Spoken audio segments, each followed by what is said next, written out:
नमस्कार दोस्तों। Only technical channel पर आप सभी का बहुत बहुत स्वागत है। दोस्तों, आपने गेम स्टॉप का तो नाम सुना ही होगा। आजकल हर एक जो फाइनेंशियल न्यूज़पेपर है या फिर जो फाइनेंशियल न्यूज़ चैनल है, उसके अंदर ये जो है गेम स्टॉप एक इंटरेस्टिंग सब्जेक्ट बना हुआ है, क्योंकि सिर्फ 2 हफ्ते के अंदर इसका जो शेयर है वो 17 गुना भाग चुका है।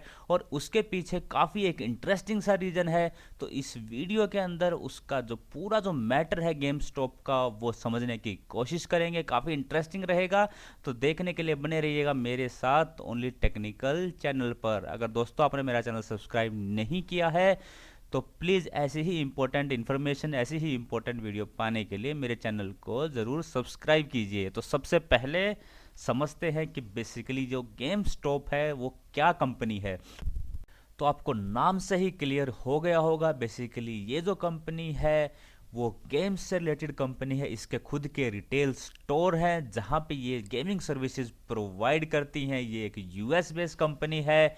इसकी जो फाउंडेशन थी वो 1984 के अंदर थी, यानी कि 1984 के अंदर ये बनी थी। इसका जो हेडक्वार्टर है वो टेक्सास यूएस के अंदर है। और वर्ल्ड की ये largest video game retailer company है, जिसके लगभग 5500 जो है 5500 से ज़्यादा इसके जो स्टोर हैं वो अलग अलग कंट्रीज़ के अंदर फैले हुए हैं। हालांकि पिछले कुछ सालों से, ये करीब करीब 3 से 4 सालों से लगातार जो है कंपनी लॉस पे लॉस जो है वो एक्यूमुलेट कर रही थी। लॉस काफ़ी इसको होने लगा था। तो पूरा मैटर क्या है वो भी समझते हैं। तो पहले, उससे पहले मैं एक बार आपको जो गेम स्टॉप का जो शेयर प्राइस की जो मूवमेंट है वो आपको दिखा देता हूँ। ये देखिए, यहाँ पे मैंने जो है पिछले 1 महीने के अंदर जो मूवमेंट हुई है, बिकॉज जो इंटरेस्टिंग जो पार्ट हुआ है वो इसी 1 महीने यानी कि जनवरी के अंदर हुआ है। आप देख सकते हैं ये इंडिया के अंदर लिस्टेड नहीं है, ये यूएस के अंदर लिस्टेड है। तो यहाँ पे जो डेटा है, यहाँ पे जो वैल्यू है वो यूएसडी के अंदर है। तो आप देख सकते हैं 5 जनवरी तक इसका जो शेयर का प्राइस था वो 17 यूएसडी यूएस डॉलर था। उसके बाद इवन 13 जो है जनवरी, उस तक भी इसका जो प्राइस था वो सिर्फ 20 यूएस डॉलर था। लेकिन उसके बाद कुछ ऐसा इंसिडेंट हुआ कि सिर्फ 2 हफ्ते के अंदर, यानी कि 13 जनवरी से लेके और 27 जनवरी तक, इसका जो शेयर जो प्राइस है जो सिर्फ 20 रुपये ट्रेड करता था वो एकदम से 347 का हाई बनाता है। यानी कि लगभग यहाँ से 17 गुना, 16-17 गुना एकदम से 2 हफ्ते के अंदर इसके अंदर एक आग लग जाती है, ये रॉकेट बन जाता है। तो ऐसा क्या हुआ था, कैसे इतना जो है शार्प मूवमेंट इसके अंदर आया, तो उसके लिए हमें समझने होंगे 2 प्लेयर्स। पहला है हमारा रेडिट। रेडिट बेसिकली जो है एक रिटेलर्स है, रिटेलर्स का ग्रुप है जो ऑनलाइन जो है ट्रेडिंग वगैरह करते हैं। तो इनका जो ग्रुप है रेडिट, इसके बीच में एंड मेलविन कैपिटल, मेलविन भी एक यूएस बेस्ड जो है इन्वेस्टमेंट मैनेजमेंट कंपनी है, फर्म है, जो 2014 यानी कि 2014 के अंदर जो है ये फाउंड हुई थी। और इसका जो हेडक्वार्टर है वो न्यूयॉर्क के अंदर है। तो इन दोनों के बीच जो है एक टसल शुरू हो गई, फाइट शुरू हो गई। एक्चुअली मैटर ये था कि जो मेलविन कैपिटल है उन्होंने बोला था कि ये जो गेम स्टॉप है इसको अब शॉर्ट करना है आपको, इसके अंदर जो है काफ़ी सारे लॉसेस हो रहे हैं। इसलिए इन्होंने अपने जो इन्वेस्टर थे, इवन खुद भी इन्होंने इसके अंदर शॉर्ट की पोजीशन ले ली थी और काफ़ी हैवी अमाउंट में इन्होंने इसके शेयर को शॉर्ट कर दिया था।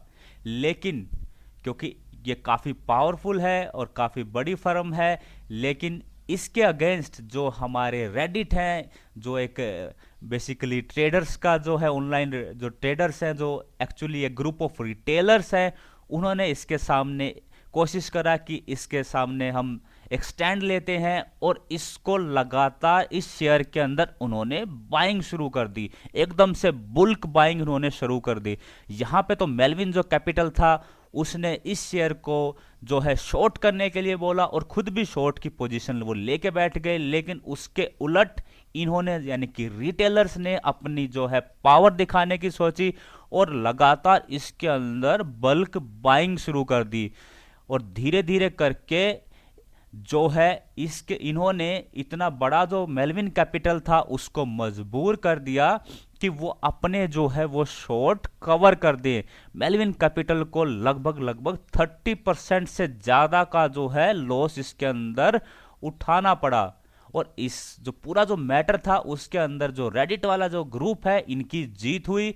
इन्होंने जो है एक तरीके से एक एग्जाम्पल सेट किया है कि कैसे जो रिटेलर की जो पावर है वो इस तरीके के जो ऑपरेटर रहते हैं या फिर इतनी जो स्ट्रॉन्ग फर्म है उसको भी हरा सकते हैं। इसलिए ये एक इंटरेस्टिंग टॉपिक बना हुआ था, बिकॉज वर्ल्ड के अंदर पहली बार ऐसा हुआ है कि रिटेलर ने किसी बड़े जो है फंड को ऐसी इस तरीके से हराया हो, इस तरीके से धूल चटाई हो। इसलिए ये काफी इंटरेस्टिंग टॉपिक पूरे वर्ल्ड के अंदर बना हुआ है कि कैसे एक रिटेलर जो है, सिर्फ कुछ जो रिटेलर्स का ग्रुप है, उन्होंने कैसे पूरे इतने बड़े फंड के अगेंस्ट जाके उसको हराया है। ना नॉट ओनली हराया है, इनफैक्ट उस शेयर का जो प्राइस है, आपने अभी मूवमेंट देखी थी, कितना शानदार इसके अंदर मूवमेंट हुई है।